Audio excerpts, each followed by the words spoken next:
ఒక ఫ్యామిలీ లాగా, Vestige family లాగా ఈరోజు ఇట్లా కలుసుకోవడం, ఈ రకంగా మాట్లాడుకోవడం. సో ఒకరి సక్సెస్ జర్నీ ఇంకొకరికి సో లైఫ్ను మార్చే విధంగా ఇట్లాంటి ఒక థాట్ రావడం అనేది ఇట్స్ వండర్ఫుల్ థాట్ ఇది. సో అందుకే మీ అందరికీ కూడా once again thank you so much. So leaders, కొంచెం నేను ఏదైనా మాట్లాడినప్పుడు కానీ నా రిక్వెస్ట్ ఇది, కొంచెం ఏదైనా సరే రెస్పాండ్ అవ్వడానికి ప్రయత్నించండి. నేను ఆల్ మ్యూట్ ఇస్తే ఆల్ మ్యూట్ మధ్య మధ్యలో. సో మెసేజ్లో అడిగితే మెసేజ్లో రెస్పాండ్ అవ్వడానికి ప్రయత్నించండి. ఎందుకంటే మన కన్వర్జేషన్ కరెక్ట్గా ఉంటేనే సో మేమేం చెప్తున్నామో అది ఎంతవరకు ఉపయోగపడుతుంది, సో మనం ఏ రకంగా లైఫ్ అనేది కాబట్టి ఇన్వాల్వ్ ఉంది. So Rajiv Gandhi international airport Shamshabad లో ఒక ఫెసిలిటీ మేనేజర్ గా సో నేను వర్క్ చేయడం జరిగింది. లీడర్స్, నా వాయిస్ ఓకేనా? అందరికి క్లియరా? ఒకసారి రెస్పాండ్ అన్నారు. సో అట్లా ఒక 10 రకాల ఇంటర్వ్యూస్ కండక్ట్ చేస్తే 8,000 కంటే తక్కువే శాలరీ అన్నారు, కానీ ఎక్కడ 8,000 కంటే ఎక్కువ అనలేదు. కాబట్టి సో ఇదే బెస్ట్ అనుకొని 8,000లో జాయిన్ అయ్యి సో నా జర్నీ స్టార్ట్ చేస్తే వెస్టీజ్ ఎయిర్పోర్ట్ లో 8 సంవత్సరాలు వర్క్ చేస్తే, ఎందుకంటే 8 సంవత్సరాలు అంటే నార్మల్ కాదు. బాసే భర్త అనుకోవాలి ఒక విధంగా, నా భాషలో చెప్పాలంటే. టైం ఫ్రీడమ్ ఉండదు, బాస్ ఉండడు, సర్వస్వం ఎయిర్పోర్టే అనుకొని పని చేస్తే 8 సంవత్సరాలు 70,000 జీతం వరకు ఇంక్రీజ్ కావడం జరిగింది. బట్ 70,000 జీతం అయితే ఇంక్రీజ్ అయింది, బట్ అదేందో అర్థం కాదు. ఆ 70,000 వచ్చినా మనకేం సరిపోదు. ఎందుకంటే 8,000 వచ్చినప్పుడు నా హాస్టల్ ఫీజులో ఒక 5,000కి సరిపోయేది, మిగతా 3,000 కిరాయికి సరిపోయేది. సో అట్లా సరే తర్వాత అయినా మారుతుందేమో అనుకొని కొంచెం ముందుకెళ్ళి వర్క్ చేయడం స్టార్ట్ చేస్తే ఇంకా ఒక 2-3 ఏళ్ళు, లేదంటే ఒక గట్టిగా హార్డ్ వర్క్ తో పని చేయడం ద్వారా ఒక 25 జీతం అయితే వచ్చింది, 25,000. బట్ అప్పటికైనా కొంచెం హ్యాపీ, జీతం ఒకేసారి 25 దాకా పెరిగిందంటే ఐఎమ్ సో హ్యాపీ అనుకున్నా. బట్ మనకు ఆల్రెడీ తెలుసు కదా, మన తల్లిదండ్రులు కొంచెం ఈడు రాగానే పెళ్లి సంబంధాలు అనేది ఎతుకుతారు. బట్ అనుకోకుండా 25,000 రాగానే మా వాడు ఎట్లయినా పెళ్ళాన్ని పోషిస్తాడు అనుకున్న ధైర్యం మా నాయనకు వచ్చిందో ఏమో కానీ సో పెళ్లి చేయడం జరిగింది. సో పెళ్లి అయిన తర్వాత మన ఖర్చులు ఆల్రెడీ అందరికి తెలిసిందే. సో 25,000 వచ్చినా కూడా మా ఖర్చులు పోను ఒక 10,000 అమ్మా నాన్నకు పంపించేది. సో అట్లా ఇంకా వర్క్ చేస్తుంటే 50,000 అయింది. బట్ ఫస్ట్ పాప పుట్టింది. సో 50,000 అయినా కూడా 40,000 నా ఖర్చులకే సరిపోయేది. రెంట్లకి హైదరాబాద్ సిటీలో మీ అందరికి ఆల్రెడీ తెలుసు. సో రెంట్లకి, మెయింటెనెన్స్ కి, ఇవన్నీ ఫస్ట్ పాప పుట్టగానే అన్ని పోగా జీతమైనా కూడా రెండో పాప పుట్టింది, ఫస్ట్ పాప స్కూల్కి వెళ్ళింది. స్కూల్ ఫీజులు అన్ని, మెయింటెనెన్స్ అన్ని లెక్కలు వేసుకుంటే డిజిటల్ స్కూలు. సో అట్లా మెయింటెనెన్స్ వేసుకుంటున్నా. ఇంకో 1,00,000 పెరిగినా కూడా సో కొడుకు కావాలి, 2 ఆడపిల్లలే, కొడుకు కావాలని చెప్పి కొడుకు కొరకు వెయిట్ చేస్తే ఇప్పుడు ప్రెగ్నెంట్. బట్ ఇంకోటి పుట్టినా కూడా 1,00,000 చదివించుకోవడానికి తప్ప మన చేతిలో ఇన్కమ్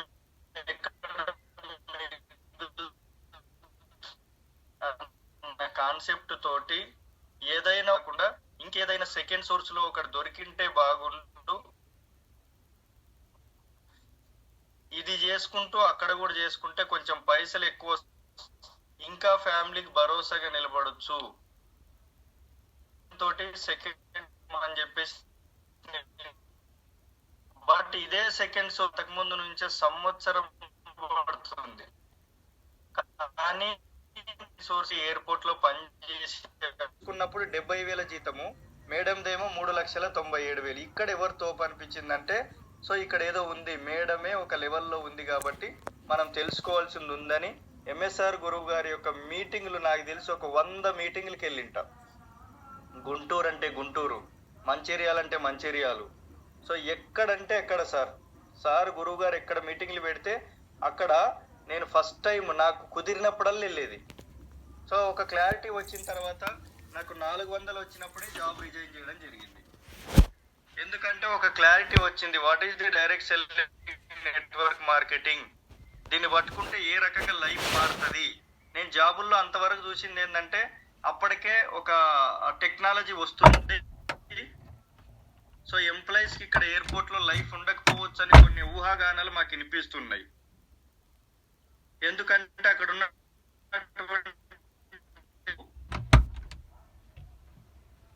దానికి ఆల్టర్నేటివ్ పెడితే చాలు కదా అనే ఆలోచనలు వచ్చినాయి చాలా మందికి కూడా అక్కడ. సో రేపు భవిష్యత్తులో నిజంగా రోబోటిక్ ని ఎందుకు పెట్టాలి అన్న కన్వర్జేషన్, ఫోన్లు పట్టుకొని మాట్లాడదు. రోబోటిక్ దానికి పని చేయడం మాత్రమే తెలుసు. వాళ్ళకి శాలరీస్ ఇవ్వాల్సిన అవసరం లేదు, జస్ట్ మనం కొని పెడితే చాలు. పిఎఫ్, ఈఎస్ఐ ఇన్సూరెన్స్లు ఇవ్వాల్సిన అవసరం లేదు.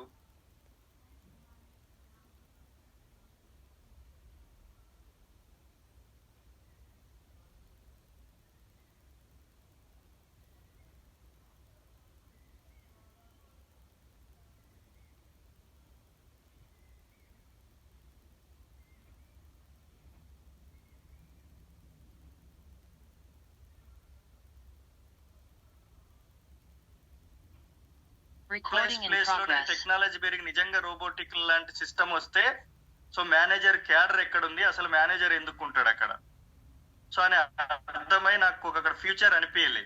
ఇంకొన్ని సెర్చ్ చేసినప్పుడు యంత్రాంగం ఈ రోజు ప్రపంచాన్ని ఏలుతుందని అర్థమైపోయింది. రైతు సరే జాబ్ పోయిన తర్వాత ఊర్లో పోయి బతుకుతామంటే ఒకప్పుడు ఎద్దులతో వ్యవసాయం చేసేటోళ్ళు, ఇప్పుడు యంత్రాలతో వ్యవసాయం చేస్తుర్రు. అంటే 1000 మంది పని ఒక యంత్రం చేయగలుగుతుంది. అంటే ఊర్లో కూడా పని కరువు అయిపోతుంది యంత్రాలు రావడం వల్ల. సో అక్కడ కూడా ఎంప్లాయ్మెంట్ అనేది ఇబ్బంది అయిపోతుంది. పోనీ సాఫ్ట్వేర్ ఫీల్డ్ పై వెళ్ళిపోదామంటే ఒక కంప్యూటరు 1000 మంది పని చేస్తుంది. 1000 మందిలో బాగా సిస్టమ్ తెలిసినోడు ఒక్కడుంటే చాలు, మిగతా 999 మంది పని సిస్టంతో చేయొచ్చు. అంటే అక్కడ కూడా రేపు పొద్దున విప్రో లాంటి కంపెనీలు ఎన్నో కూడా నిట్ట నిలువున నిర్దాక్షిణ్యంగా 1500 జాబులు తీసి రోడ్డు మీద పడేస్తే అడిగిన దిక్కులు లేవు అక్కడ. అసలు ఏంటి మనం ఎన్నుకుంటున్నాం, మన కెరియర్ దీని మీద పెట్టుకొని వచ్చినాం, 25 సంవత్సరాలు ఎడ్యుకేషన్ కంప్లీట్ చేసుకొని వచ్చినాం, ఎక్కడ ఒక పర్ఫెక్షన్ లేదు, ఎక్కడ లైఫ్ అనేది ఒక సెక్యూరిటీ లేదు. సో ఎక్కడ పట్టుకున్నా కూడా డేంజర్ జోన్ లోనే ఉంటాము అని కొన్ని మీటింగ్లు నేను పర్సనల్ గా సెర్చ్ చేయడం జరిగింది. దాంతో పాటు ఇంకొంతమంది మనం పెద్దగా చెప్పుకునే వ్యక్తుల్లో, సో కలెక్టర్ దగ్గర నుంచి హైకోర్టు న్యాయమూర్తి దాకా ప్రతి ఒక్క క్యాడర్ని చూసుకుంటే వెస్టీజ్ లో వస్తున్నటువంటి చెక్కులు టాలీ చేస్తే దీనికి దానికి సంబంధం లేకుండా ఉంది. ఒక కలెక్టర్ కి 1,00,000-2 లక్షల జీతం వస్తుందంటే తను ఎంతో చదవాలి, ఎన్నో ఎంట్రన్స్ రాయాలి, సుదీర్ఘ ఎడ్యుకేషన్ మెయింటెనెన్స్ అనేది చెయ్యాలి. బట్ ఎంఎస్ఆర్ గురువు గారు ఒక నార్మల్ వ్యక్తి, ఇంటర్మీడియట్ చదువుకున్న వ్యక్తి, ప్రైవేట్ జాబ్ చేసే వ్యక్తి. సో తను ఏ ట్రైనింగ్లు తీసుకోలేదు, ఏ ప్రిపరేషన్లు లేవు, సో ఏవీ లేకుండా అప్పటికే ఒక 5 లక్షలు తీసుకుంటున్నాడు. సో ఎట్లా సాధ్యం? ఈ 5 లక్షలు అప్పటికి ఎవరికి లేవు. బయట వేరే ఫీల్డ్ లో చూసుకుంటే very danger. Subbaiah Shetty sir అన్నారు 46 లక్షలు అన్నారు, విత్ ఎవిడెన్స్ తో చూపిస్తున్నారు చెక్కులు. సో అక్కడ నా మైండ్ అనేది కొంచెం చేంజ్ అయ్యి సో బిజినెస్ వైపు అనేది రావడం జరిగింది సార్. ఎందుకంటే ఎక్కడ వేరే ఫీల్డ్ లో టెక్నాలజీ పరంగా మనము ఐటీ డిపార్ట్మెంట్కి వెళ్ళినా ఎప్పుడు తీసేస్తారో తెలియదు. బట్ ఇక్కడ ఎయిర్పోర్ట్ లాంటి ఒక మంచి పొజిషన్ లో ఉన్నా రేపు ఎప్పుడు కూడా రోబోటిక్ సిస్టమ్ వస్తుందో తెలియదు. పోనీ ఊరికెళ్ళి పొలం అయితే ఉంది వ్యవసాయం చేసుకుందామంటే రోజు రోజుకి పెట్టుబడులు ఎక్కువైతున్నాయి కానీ తక్కువ అవ్వట్లేదు. సో మనమే 3 సంచులు వేస్తే ఎకరానికి మందు మన కొడుకు 6 వేయాల్సి వస్తుంది, వాని కొడుకు 9 వేయాల్సి వస్తుంది. సో రేపు పొద్దున అక్కడ మనకు అన్నం దొరుకుతుందో లేదు కూడా గ్యారెంటీ లేదు, ఉన్నవి అమ్ముకొని బయటికి రావాల్సిందే.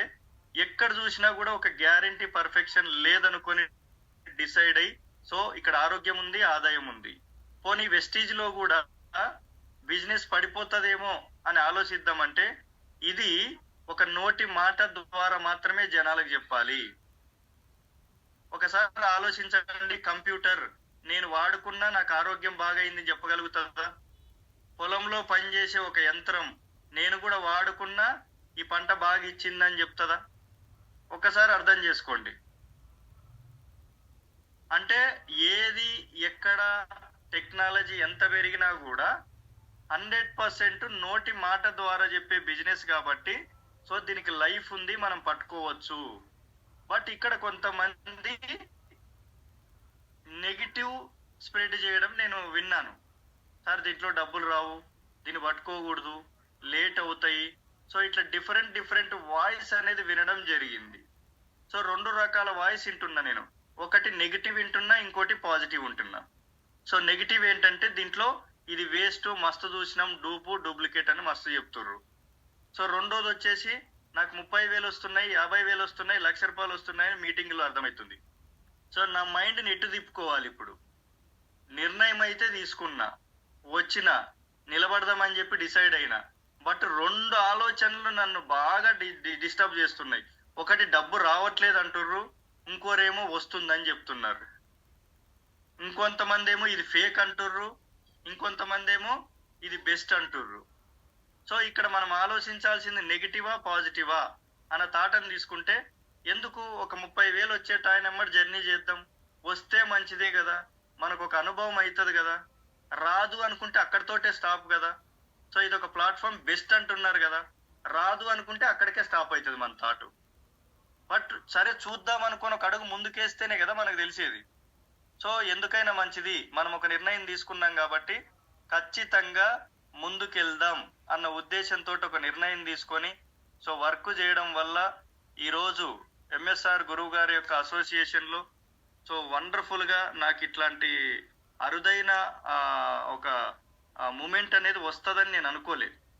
ఎందుకంటే నేను అక్కడ జీతం మాత్రమే చూసినా, బట్ ఇక్కడ 1,50,000 కార్ ఫండ్ ప్రజెంట్ ఇప్పుడు 1,80,000 దాకా కార్ ఫండ్ తీసుకోవడం జరిగింది ప్రజెంట్. సో డిసెంబర్ కంతా నా కార్ రాబోతుంది. సో డ్యూటీలో 10,000 మిగిలితే నాయనకి పంపించే పొజిషన్ నుంచి ఈరోజు కార్ తీసుకునే పొజిషన్కి రావడం అనేది so I'm very exciting and very happy sir ఈ విషయంలో. సో అదొక్కటే కాదు, లాస్ట్ 3 నెలలు క్రౌన్ డైరెక్టర్గా క్వాలిఫై అయ్యి సో హౌస్ ఫండ్ కూడా రిసీవ్ చేసుకోవడం జరిగింది. ఒకసారి ఇక్కడ చూడండి, మన టీంలలో పాండు సారు 1,38,00,000 సంథింగ్ పెట్టి సార్ ఇల్లు కట్టిస్తున్నప్పుడు సో మనం కూడా ఎందుకు కట్టియకూడదు?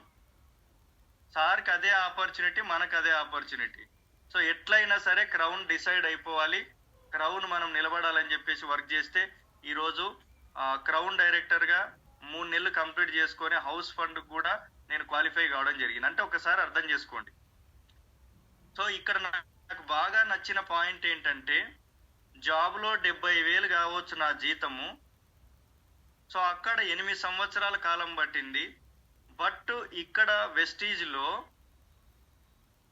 ఖాళీ 2 ఇయర్స్ ఆఫ్ జర్నీలో ₹107,226 నా ఇన్కమ్ అనేది తీసుకోవడం జరిగింది.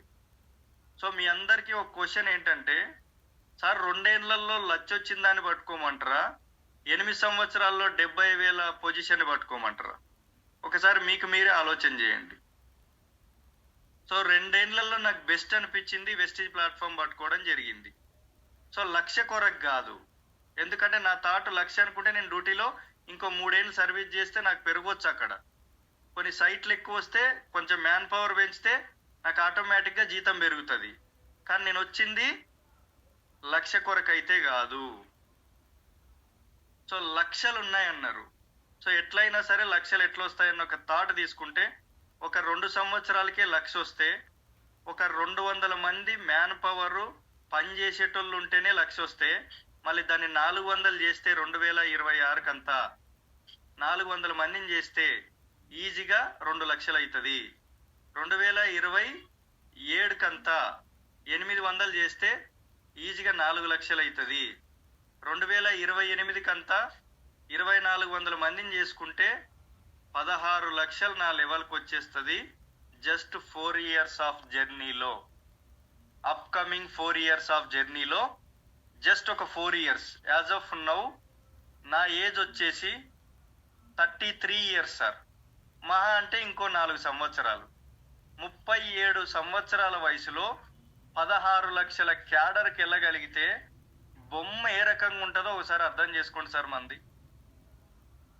ఖాళీ 37 సంవత్సరాల్లో నెలకు 16,00,000 సంపాదించే స్థాయి, అప్పటికే ఒక 2-3 ఇండ్లు, సో నెక్స్ట్ వచ్చేసి ఒక 2-3 కార్లు తీసుకొని ఒక మంచి లెవెల్లో ఉండి మన తల్లిదండ్రులు జన్మనిచ్చినందుకు మన జన్మకు ఒక కారణం ఉంది అని జనాల్లో చూపించుకోవడానికి ది బెస్ట్ ప్లాట్ఫామ్ అనిపించింది. ఎందుకంటే జాబులో 1,00,000 తీసుకోవచ్చు, మళ్ళీ వీలైతే 2 కూడా తీసుకోవచ్చు.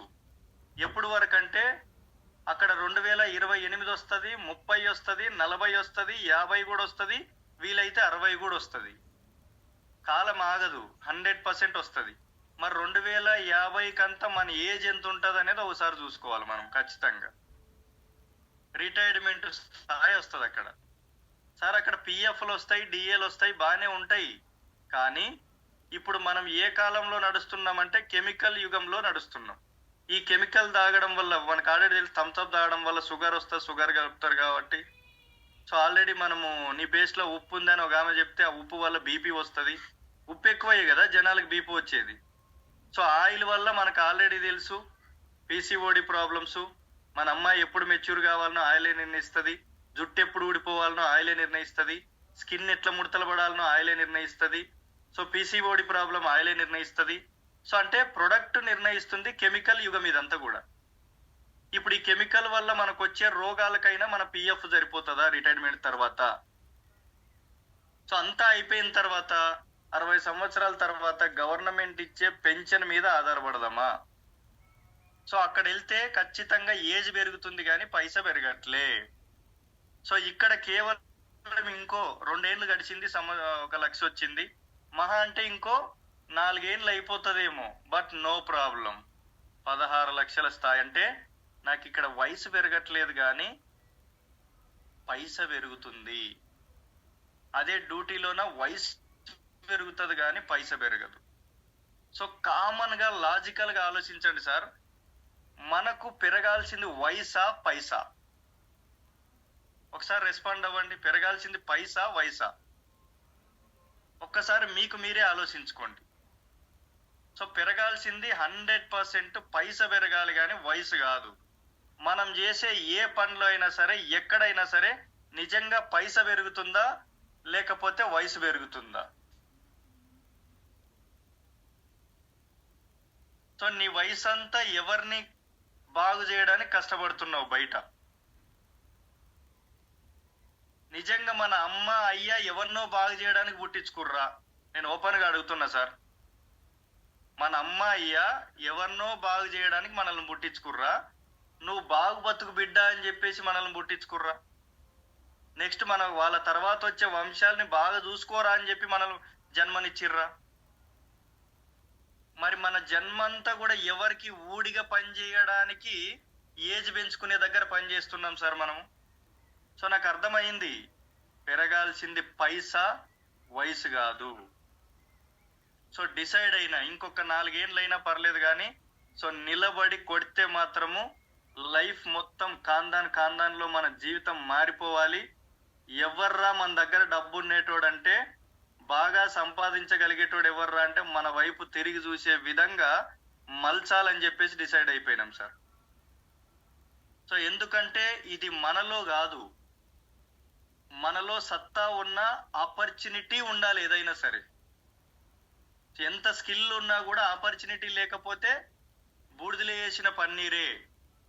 బయట ఎంత స్కిల్ అయినా ఉండని సార్, పెద్ద పెద్ద టెక్నాలజీ తెలిసిన వాళ్ళు, బీటెక్లు చేసిన వాళ్ళు, పీజీలు చేసిన వాళ్ళు 20,000 25,000 జాబుల కొరకు రోడ్ల మీద తిరుగుతున్నారు. స్కిల్ లోపల మూలిగిపోతుంది, బట్ సరైన ఆపర్చునిటీ లేవు. సో ఇక్కడ వండర్ఫుల్ ఆపర్చునిటీ ఉంది. నీ నాలెడ్జ్ని ప్రాపర్గా ఉపయోగించుకుంటే చాలు, దీంట్లో మనమే రాజు అనేది నాకు బాగా అర్థమైపోయింది కాన్సెప్ట్ అంతా కూడా.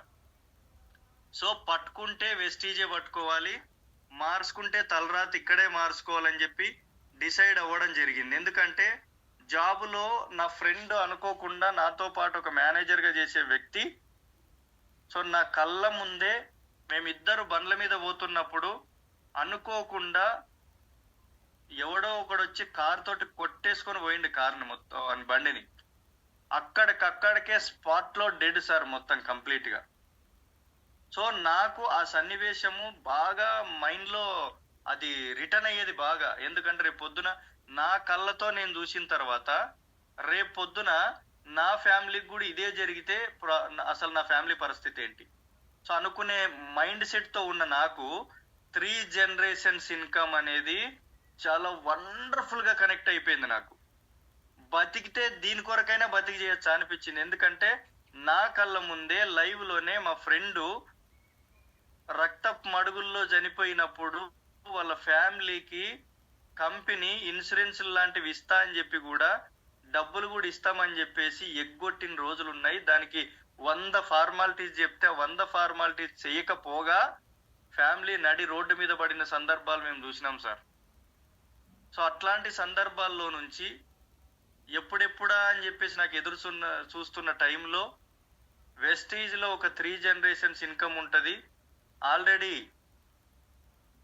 ఒక వ్యక్తి ఈ ఇన్కమ్ ని తీసుకుంటున్నారు వెస్టీజ్ లో అని చెప్పేసి సో ఫోటో చూసి కొంచెం స్టోరీ రాయడం జరిగింది. సో ఆయన గురించి కొంచెం స్టోరీ చదివితే ఓకే, దీంట్లో 3 generations ఇన్కమ్ ఉంది, ఏం జరిగినా మన తర్వాత ఫ్యామిలీకి వస్తుంది, ఆ ఫ్యామిలీ సేఫ్ లో ఉంటది, అంటే మనం ఉన్నప్పుడే డబ్బు సంపాదించుకోవచ్చు. ఇంకో నాకు ఆలోచన వచ్చింది ఏంటంటే, సో ఒకటే ఎప్పటికైనా డేంజర్ అని చాలా విన్నా నేను. ఒక జాబ్ మీద ఆధారపడితే ఎప్పటికైనా డేంజర్. ఎందుకంటే మన ఇంట్లో అట్లాంటిదే ఒక్క గ్యాస్ వాడం మనం. ఎందుకంటే పుసుక్కుని ఒక గ్యాస్ అయిపోతే రెండో గ్యాస్ 100% అడిషనల్ గా ఉంటేనే కడుపు కాల్చుకోకుండా పిల్లలకి ఫ్యామిలీకి వండుకొని తింటాం. అంటే ఒక గ్యాస్ ఉంటే డేంజర్ అని చెప్పి 2 గ్యాసులు పెట్టుకునే మనము ఒకసారి ఆలోచన చేయండి. మన పిల్లలు ఎగ్జామ్ రాయడానికి పోతే ఒక పెన్ ఇచ్చి పంపిస్తే ఏడ ఫెయిల్ అవుతారో పడకుండా అవుతుందని చెప్పి 2 పెన్నులు ఇచ్చి పంపిస్తున్నాం. ఎందుకంటే ఫెయిల్ అవుతారేమో అని చెప్పేసి, అంటే అడిషనల్ గా ఇంకో సోర్స్ ఉండాలని చెప్పి. అంటే ఇక్కడ మనం ఇంత పర్ఫెక్ట్ గా ఆలోచించే మనము అట్లాంటిది కరోనా లాంటిది వచ్చినా, ఏదైనా ప్రమాదం వచ్చినా, యాక్సిడెంట్ అయినా, జరగరాంది జరిగినా మరి రెండో సోర్స్ మనకు ఎందుకు లేదు? ఒక చిన్న దాని దగ్గర లాజికల్ గా అంత పర్ఫెక్ట్ గా ఉన్న మనము ఎందుకు మనకి ఇన్కమ్ విషయంలో ఉండకూడదు అని ఎప్పుడు నన్ను బాగా వెంటాడేది. సో అట్లా సెకండ్ సోర్స్ లో ఇది ది బెస్ట్ అనిపించింది. చాలా మందికి కూడా అదే వేలో చెప్పడం జరిగింది. సో ఇక్కడ మీ అందరికి నేను చెప్పేది ఏంటంటే, సెకండ్ సోర్స్ ఆఫ్ ఇన్కమ్ లో చేసుకోవాలన్నా, ఫుల్ టైమ్ లో చేసుకోవాలన్నా, చాలా మందికి కూడా నేను ఫీల్డ్ లో వెళ్ళినప్పుడు కొంతమంది ఏం చెప్తున్నారు అంటే, సార్ మేము కాంపిటీషన్ కి ప్రిపేర్ అవ్వాలి, 16 గంటల నుంచి 18 గంటలు చదివితే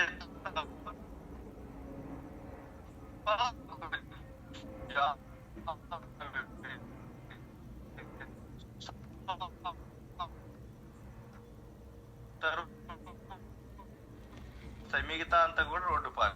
18 గంటలు కష్టపడే దమ్ము, ధైర్యము, ఓపిక, సహనం ఉన్న వ్యక్తికి సార్ 2 గంటలు రోజుకి పనిచేసి గెలవలేడా సార్ వెస్టీజ్ లో? 16 గంటలు చదివి ఓపిక ఉన్న వ్యక్తి తిని తినక ఎదుర్కొనే నిజంగా ట్రైనింగ్ అయ్యి ఒక్క 2 సంవత్సరాలు రోజుకు 2 గంటలు చేసినా ఎంత వండర్ఫుల్ లైఫ్ వస్తుంది సార్ మనకి ఇక్కడ. అంటే అంత ఓపిక ఉన్న నీకిడ చేయలేకపోతున్నావు అంటే అర్థం ఏంటంటే, ఫస్ట్ ఫోకస్ దీని మీద పెట్టట్లే.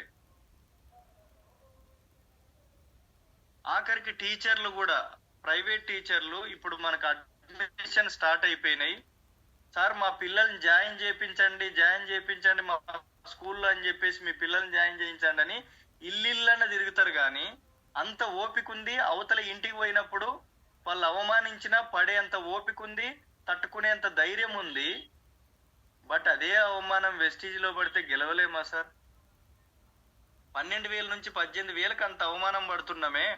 మరి రియల్ గా కానీ 100% ఎఫర్ట్ పెట్టి అదే అవమానం అనుకొని అదే పట్టుదలతోటి 18 గంటలు చదివిన ఆయన పట్టుదల ఎట్లయితే తీసుకున్నాడో మనం కూడా అట్లే తీసుకొని 100% టీచర్ ఎట్లయితే అవమానం పొందిందో ఇంటింటికి పోయి బిఎడ్ చదివి, లాస్ట్ కొంతమంది అడుగుతారు, మరి బిఎడ్ చదివి ఇంత పెద్ద చదువులు చదివిన మీకే ఉద్యోగాలు లేవు, మా పిల్లలకి ఏమి ఇప్పిస్తారు మీరు అంటే ఆన్సర్ లేదడ. అంటే 15,000 జాబ్ చేస్తారు. మరి అదే అవమానం అనుకొని ఇక్కడ క్రొత్త prospect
Recording in progress.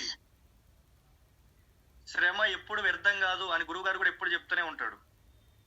So ఆ శ్రమను నమ్ముకొని పని చేసుకోగలిగితే 18 గంటల శ్రమను నమ్మిన టీచర్ ప్రిపేర్ అయ్యే వ్యక్తి కంటే నేనేం అంత అవ్వట్లేదు కదా.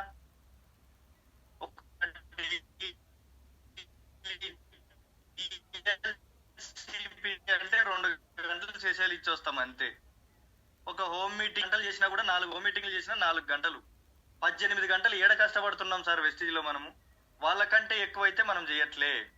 8 గంటలు డ్యూటీకి పోయే వ్యక్తి 8 గంటలు కష్టపడుతున్నాడు, మనం అన్ని గంటలు చేయట్లే. సో ప్రెజర్ లేదు, బాస్ లేడు, టైమింగ్ లేదు, ఇన్కమ్ సోర్స్ మన చేతిలోనే ఉంది, ఇన్కమ్ ఫ్రీడమ్ మన చేతిలోనే ఉంది. డబ్బులు ఎంత కావాలంటే విత్ ఇన్ 4-5 years లో 37 ద ఏజ్ ఆఫ్ 37 అమర్ది 16 లక్షలు ఉండబోతుందన్న ఆ థాటే ఒక లెవెల్కి తీసుకెళ్తుంది కదా మనల్ని సార్. అది సార్ ఆ లైఫ్ కొరకే ఈరోజు వెస్టీలో నిలబడడం జరిగింది. సో పెద్ద పెద్ద వాళ్ళతోటి జర్నీ చేసి ఈరోజు నిలబడడానికి, నిర్ణయం తీసుకోవడానికి నిజంగా తల్లిదండ్రులు సార్, ముఖ్యంగా నాకు తండ్రి అంటే ప్రాణం. ఎందుకు ఈ మాట చెప్తున్నా అంటే, ఒక తల్లికి బాధ అనిపించిందంటే 100% కొడుకు చెప్పుకోనన్నా ఓదార్పు ఉంటుంది, లేదంటే వాళ్ళ పుట్టింటోళ్ళ కన్నా ఎవరికో చెప్పుకొని ఓదార్పు ఉంటుంది. మరి బిడ్డకి బాధ వచ్చిందేమో తండ్రికి చెప్పుకుంటది, తల్లికి చెప్పుకుంటది.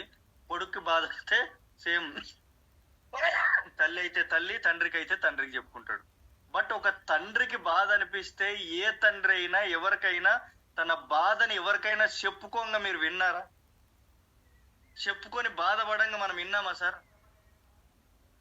జన్మలో అట్లాంటి తండ్రి యొక్క లక్ష్యాన్ని నెరవేర్చి జస్ట్ మా ఓడు గెలిచిండ్రని జస్ట్ ఇట్లా మీసమ్మి చేయి పెడితే చాలు కదా సార్.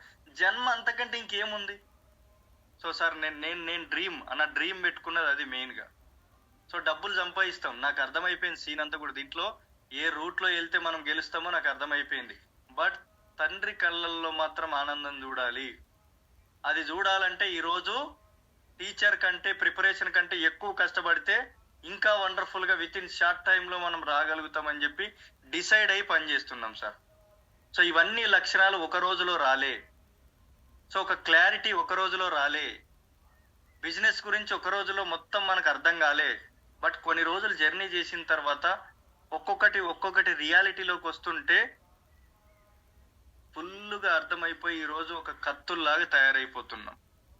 సో దయచేసి మీ అందరికి చెప్తున్నది ఏంటంటే, అవకాశాన్ని తక్కువ అంచనా చూడకండి. అవకాశం చాలా పెద్దది.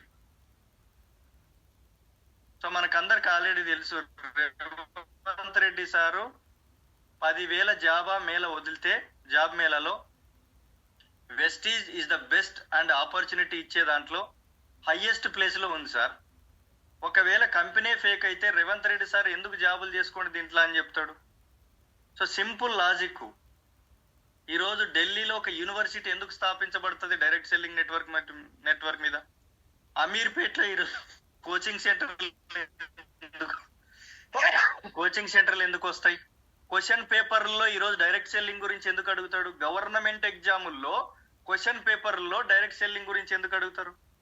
సో కర్ణాటక గవర్నమెంట్ MBA కోర్సులోనే డైరెక్ట్ సెల్లింగ్ అనేది ఎందుకు పెడుతుంది? సో ఇదంతా అర్థం కాను ఎవరంటే మిడిల్ క్లాస్ ఫ్యామిలీ వాళ్ళు మనమే. డబ్బున్నోనుగా అవుతున్నాడంటే ఈరోజు మనమంతా పోయి కొనుక్కుంటున్నాం. ఒక డిమార్ట్కో, రిలయన్స్కో, మోర్కో లక్షలు పెట్టి లక్షల మంది కొనుక్కుంటారు కాబట్టి ఆ లక్షల మంది కొనుక్కున్న దానిపైన వచ్చే డబ్బుతోటి ఇల్లు మీద ఇల్లు, కారు తర్వాత కారు, పిల్లాన్ని ఫారిన్ తీసుకుపోతున్నాడు, పిల్లల్ని ఒక మంచి స్కూల్లో చదివిస్తున్నాడు. అంటే మనం కొనుక్కుంటే వచ్చే డబ్బుతో ఉన్న వ్యక్తి బాగుపడుతున్నాడు అక్కడ. మరి ఇక్కడ కూడా మనం కొనుక్కుంటే మనకు వచ్చే డబ్బుతోటి మనకెందుకు లైఫ్ మారుస్తారు? ఇడ అక్కడైనా సబ్బే, ఇక్కడైనా సబ్బే. అక్కడైనా డబ్బే వచ్చేది, ఇక్కడైనా డబ్బే వచ్చేది. బట్ అక్కడ ఐడి ఇవ్వరు. ఎందుకు ఐడి ఇవ్వరు అంటే ఆ వాటా అంతా వాళ్ళే పంచుకుంటారు కదా. సో ఇక్కడ ఐడి ఎందుకు ఇస్తారంటే ఆ వాటాలో భాగం అంతా నీకు షేర్ చేయాలి ఆల్మోస్ట్ అందరికి. కాబట్టి ఈరోజు 5 కోట్ల మంది జనాలకి వాటా ఇస్తుందంటే ఎంత వండర్ఫుల్ ఆపర్చునిటీ, ఎంత ది బెస్ట్ కంపెనీ సార్ ఈరోజు వెస్టీజ్.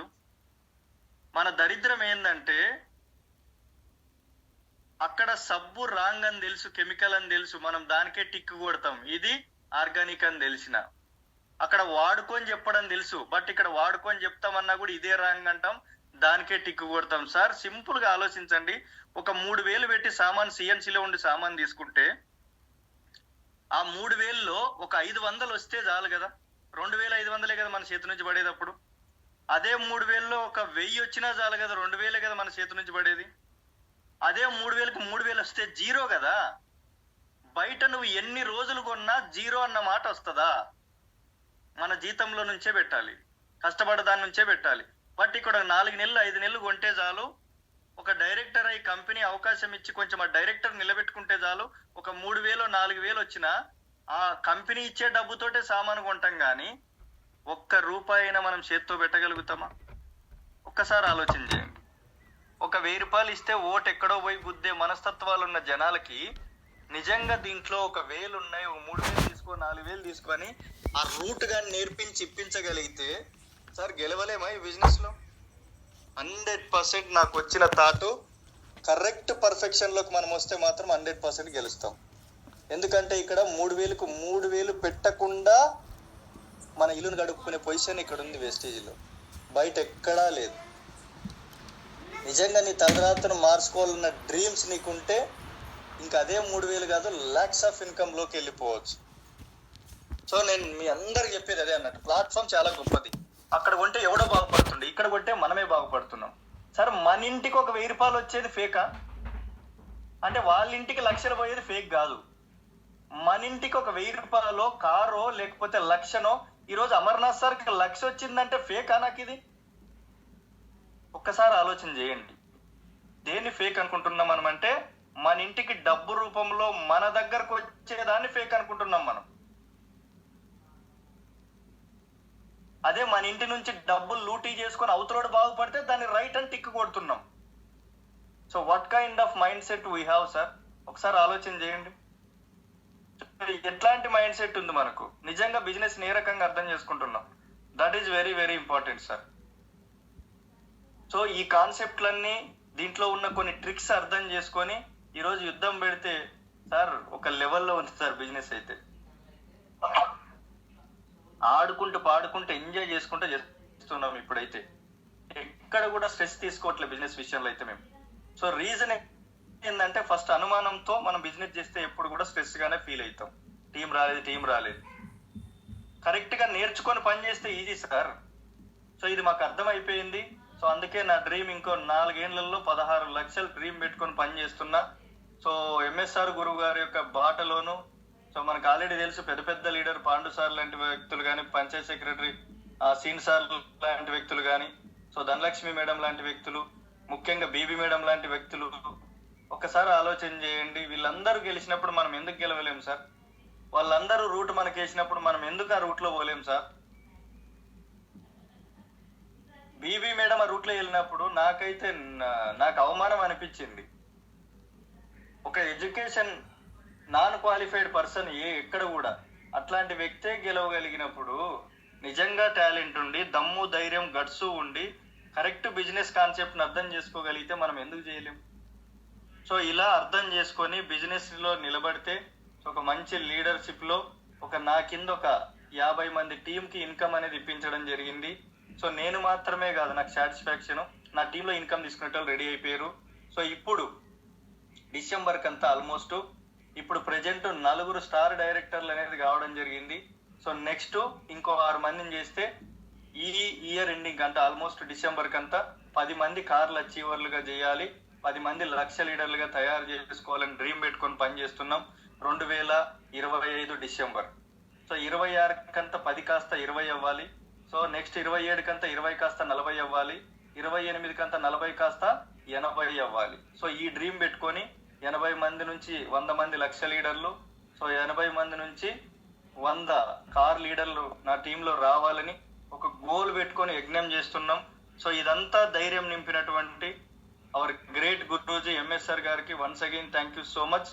సో ఎందుకంటే మనం అందరం ఇక్కడ నిలబడుతున్నామన్నా, పోరాటం చేస్తున్నామన్నా, గెలుస్తున్నామన్నా, మన టాలెంట్లు ఉపయోగపడుతున్నాయంట. ఫైనల్ గా డెసిషన్ మేకర్ నిలబడ్డ వ్యక్తి గురువు గారు.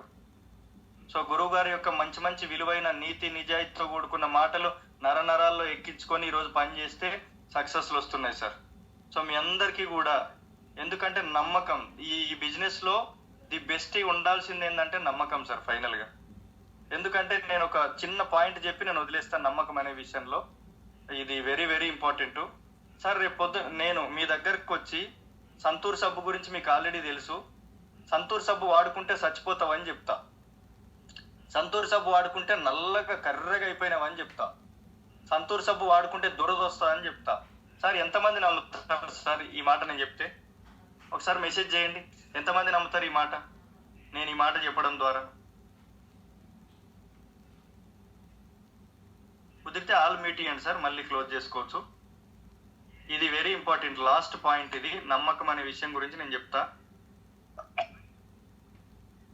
నో నో నో సార్, వెస్టీజువల్ గా మనం నమ్మాలి కదా సార్, మనం కూడా ఎందుకు నమ్ముతలేం మరి? మనకు ఆపోజిట్ కదా అది. అయినా కూడా మనం నమ్మం, ఎందుకంటే ఆ సబ్బు వాడుకున్నాము, వాడుకున్న అనుభవం ఉంది. సో వాడుకున్నాం కాబట్టి నువ్వు ఎన్నన్నా చెప్పు నేను నమ్మను అనే స్థాయికి వచ్చేసింది సంతూర్ సబ్బు. సార్ నేను మళ్ళీ చెప్తున్నా, మనం అందరు లీడర్స్ నీమ్ సోప్ వాడితే చచ్చిపోతారని చెప్తా, నీమ్ సోప్ వాడితే దురదొస్తుందని చెప్తా, నీమ్ సోప్ వాడొద్దని చెప్తా, నీమ్ సోప్ వాడితే చచ్చిపోతారని చెప్తా. ఇప్పుడు ఎంతమంది నమ్ముతారు?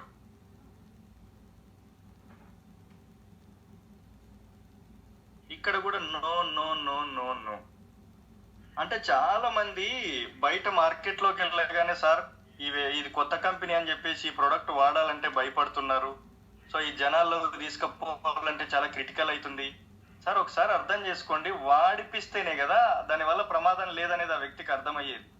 నువ్వు ఏం చేసైనా వాడిపించలేనప్పుడు కష్టం కదా. అట్లీస్ట్ వాడిపించడానికి ప్రయత్నిస్తే ఓకే, దీని నుంచి ఏ ప్రాబ్లం లేదు, దీని నుంచి ఎటువంటి ఎఫెక్ట్ లేదు. అక్కడ సంతూర్ సబ్బుని ఎట్లయితే నమ్మిండో ఇక్కడ నీమ్ సోప్ను కూడా అట్లే నమ్ముతాడు కదా. నమ్మకం, ట్రస్ట్ అంటారు దాన్ని. ట్రస్ట్ అనేది ఆ రకంగా ఇవ్వగలిగితే ఖచ్చితంగా బిజినెస్ అనేది మళ్ళీ రీస్టార్ట్ అవుతుంది. ఒక లీడర్గా మనం ఇవ్వాల్సింది కూడా అదే సార్. మా సార్కి 80,000 వచ్చినాయా, నాకు 8,000 ఇప్పియలేడా అని ఎదురు చూసేటోళ్ళు చాలా మంది ఉంటారు సార్ టీంలో. మా సార్కి 1,00,000 వచ్చినాయా, అట్లీస్ట్ నాకు ఒక 10,000 ఇప్పియలేడా మా సార్ అని చెప్పి ఎదురు చూసేటోళ్ళు చాలా మంది ఉంటారు. సో ఇక్కడ వచ్చిన దాంతో సర్దుకొని వచ్చిన అమౌంట్ తోటే సంతృప్తి పడి తీసుకొని ఇళ్లలో ఉండేటోళ్ళ వల్ల ఉపయోగం లేదు. బట్ ఎప్పుడైతే కిందోళ్ళు మా సార్కి ఒక 50,000 వస్తే నాకు 5,000 ఇప్పియడానికి ఎదురు చూసేటోళ్ళకి చెక్కులు ఇప్పించినప్పుడే దీంట్లో వండర్ఫుల్ గా మనం గెలవబోతాము. మన జిందగీ కంప్లీట్ చేంజ్ అవ్వబోతుంది సార్. సో దాని కొరకు పని చేయాలంటే డౌన్ లైన్ కొరకు పని చేయాలి. ఎవరైతే అట్లా ఎదురు చూస్తుంటారో, ఎవరికైతే కోరిక ఉందో, కసి ఉందో, పట్టుదల ఉందో, నీ మీద నమ్మకంతో నిలబడతారో, నువ్వు ఆ నమ్మకం ఇవ్వలేని రోజు వేస్ట్. మళ్ళీ చాలా మంది కొంతమంది ఏం చేస్తారంటే అక్కడ ఒక పని, ఇక్కడ ఒక పని, ఇంకో రకంగా 3-4 రకాల పనులు పెట్టుకుంటారు. సో దీన్ని ఒక ఆప్షన్ గా పెట్టుకుంటారు. ఇక్కడ ఒక 50,000 వస్తాయి, అక్కడ ఒక 30,000 వస్తాయి, ఇక్కడ ఒక 20,000 వస్తాయి. కంప్లీట్ గా తన సోర్స్ మాత్రమే చూసుకుంటాడు. నెలకు ఒక 1,00,000 1,50,000 బయట సంపాదిస్తాడు. Okay, happy. బట్ ఇక్కడ వచ్చిన డౌన్ లైన్ ఏం ఆలోచిస్తాడు తెలుసా? ఈయన ఎక్కడున్నా కూడా వచ్చిన డబ్బునంతా కూడా అక్కడ కొంచెము, ఇక్కడ కొంచెము, ఇదంతా తీసుకుపోయి తన జేబులో పెట్టుకుంటున్నాడు. ఈ క్యాండిడేట్ నమ్మదగిన వ్యక్తి కాదని చెప్పేసి ఎప్పుడైతే నీ డౌన్ లైన్ లో ఒక అపనమ్మకం నీ మీద వస్తుందో 100% ఆ రోజుతో మన నమ్మకాన్ని కోల్పోయినట్టు, బిజినెస్ ను కూడా కోల్పోయినట్టు. సో ఫుల్ ఫోకస్ గా, ఫుల్ టైంలో, సో ఫుల్ ఫ్లెడ్జ్డ్ గా ఒక డౌన్ లైన్ కి నమ్మకాన్ని ఇచ్చి నిజంగా కోరుకున్నట్టు మనం 80 తీసుకుంటే 8,000 ఇప్పించగలిగితే సో అప్పుడు మనం సక్సెస్ తీసుకున్నట్టు సార్. సో ఆ నమ్మకం, ట్రస్ట్ అనేది వెరీ వెరీ ఇంపార్టెంట్ దీంట్లో నేను తెలుసుకున్నది నా జర్నీలో. ఎందుకంటే ఇప్పుడు చూడు, నీమ్ సోప్ వాడితే పోతారన్నా మనం నమ్మం, సంతూర్ సోపు వాడిపోతామన్నా మనం నమ్మం. సో మీ అందరికి నా రిక్వెస్ట్ అదే, అంటే అంత నమ్మకాన్ని మనం ప్రొడక్ట్ పైనను నెక్స్ట్ లీడర్ పైనను తెచ్చుకున్నప్పుడు 100% ఎందుకు గెలవలేం సార్? ఎవరు ఆపుతారు సార్ మనల్ని? ఎంఎస్ఆర్ అసోసియేషనే ఒక వండర్ఫుల్. ఎందుకంటే నేను ఈ మాట చెప్పాలి, బట్ కొంతమందికి అటు ఇటు కావచ్చు. ఎందుకు చెప్తున్నా అంటే వేరే టీంలలో 400 కోరు క్లబ్బు, 500 క్లబ్బు, నెక్స్ట్ వచ్చేసి 200 క్లబ్బు, అని చెప్పి ఒక్కొక్క వ్యక్తితోటి 400 500 పీవీ కొనిపిస్తారు సార్. బట్ ఎంఎస్ఆర్ గురువు గారు ఎప్పుడు ఏ రోజు కూడా నువ్వు ఇంత పెట్టి కొను, ఈ రకంగానే ఉండు, ఈ సిస్టంలోనే ఉండు, 200-300 పీవీ కొని ఏ రోజు చెప్పలే. నీకు చేతనైతే 40 కొను, లేదనుకుంటే 1000 పెట్టుకోను అన్నాడు. అంటే వాళ్ళు ఎక్కడో వేరే టీంలలో అంతంత పీవీ కొట్టుకొని అంత క్యాలిక్యులేషన్స్ పెట్టినా కూడా అలా చెక్కులు అడికే ఉన్నాయి. బట్ ఎంత తక్కువ బిజినెస్ చేపించినా కూడా డిఎల్సిపిలు సపోర్ట్ లేకపోయినా, ఆల్మోస్ట్ మనకు తెలుసు డిఎల్సిపిలు అన్ని కూడా వేరే టీంలకే ఉంటాయి. అయినా సరే డిఎల్సిపిలు సపోర్ట్ వాళ్ళకు ఉన్నా కూడా, మనకు డిఎల్సిపిలు సపోర్ట్ తక్కువ ఉన్నా, పీవీ తక్కువ చేయించిన, ఈ రోజు ఆంధ్ర తెలంగాణలోనే ఒక చెక్కు వండర్ఫుల్ గా నిలబెట్టుకున్న వ్యక్తి ఎవరంటే ఎంఎస్ఆర్ సార్. అట్లాంటి డిఎన్ఏలో ఉన్నాం మనం ఈరోజు. సో దయచేసి అందుకే చెప్తున్నా, ఎవరు భయపడొద్దు. చాలా వండర్ఫుల్ బిజినెస్. గురువు గారి యొక్క డిఎన్ఏని మనం అందిపుచ్చుకొని కానీ ముందుకు పోయినామంటే దీంట్లో చాలా వండర్ఫుల్ గా మనం ముందుకు వెళ్ళొచ్చు. సో అదే డ్రీమ్ పెట్టుకొని మేమంతా పని చేస్తున్నాము. మీ అందరికీ కూడా మీరు అనుకున్నటువంటి డ్రీమ్స్ అతి త్వరలో, ఎందుకంటే కంపెనీ మంచి మంచి ఆఫర్లు ఇస్తుంది. సో ఇంక్రెడిబుల్ ఇండియా అని చెప్పి లాస్ట్ టైం చెప్పడం జరిగింది. సో దానికి కూడా నేను క్వాలిఫై కావడం జరిగింది. So next house fund qualify, నేను కొత్తగా చాలా హ్యాపీగా అనిపించింది. సో లాస్ట్ టైం ఒక ఆఫర్ ఇచ్చినప్పుడు కూడా దాంట్లో ఒక 30,000 వస్తే మొబైల్ కూడా తీసుకోవడం జరిగింది. అంటే ఒకసారి అర్థం చేసుకోండి, మంచి మంచి ఆఫర్స్ వస్తున్నాయి. ఇవన్నీ యూజ్ చేసుకొని తొందరగా నెక్స్ట్ 4 నెలల తర్వాత ప్రతి ఒక్కరికి ఒక మంచి చెక్కులు రావాలి, మన డ్రీమ్స్ అన్ని నెరవేరాలని చెప్పి మనస్ఫూర్తిగా కోరుకుంటున్నా. అవకాశం ఇచ్చినటువంటి అందరికీ కూడా sir heartfully thank you so much sir. Back to host.